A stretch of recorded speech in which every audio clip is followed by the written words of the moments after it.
ده سرهندانا شیخ سعید کاراپیت خاجو بهنه کهوان خواره دچه دیار بکره او دخوازه وان روژین دیروکی بچاوین خواه ببینه لبله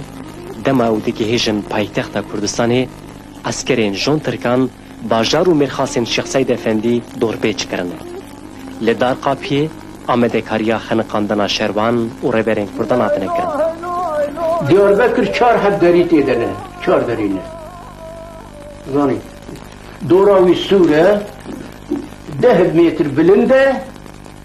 10 متر جی خالیاویه 4 دارید کبنی زانی امر دولتیه بوری گاوی لیخ داری بگره داری بکره درباز ها البرد درباز داری کمال گوتا دکانچه باجر خواه گوه دکانه تمامی بکری بیبین چقدر تشتی وحیه برا بکری بی اویا کردن بیر چاب مال بکبن مال برا بینن امی دلیل وان بگرن اوه اوی شهر کردایه اوی گذاوه شکل کردا کرمانجا گوه تعلیمه لبری هاوی روش دگو هورة چیه بری گو آوش تعلیم لیخستن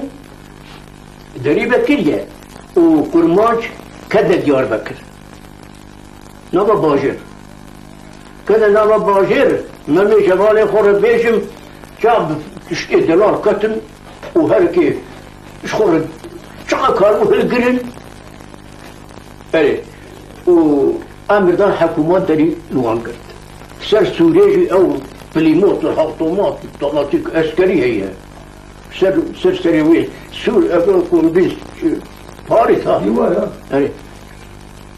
شهر استفندي حشتي الظلام بالديار بكر خانقاندن پشتی دردکرنا شیخ سعید و هوالین وی کاراپیت بریار ده گودی دبین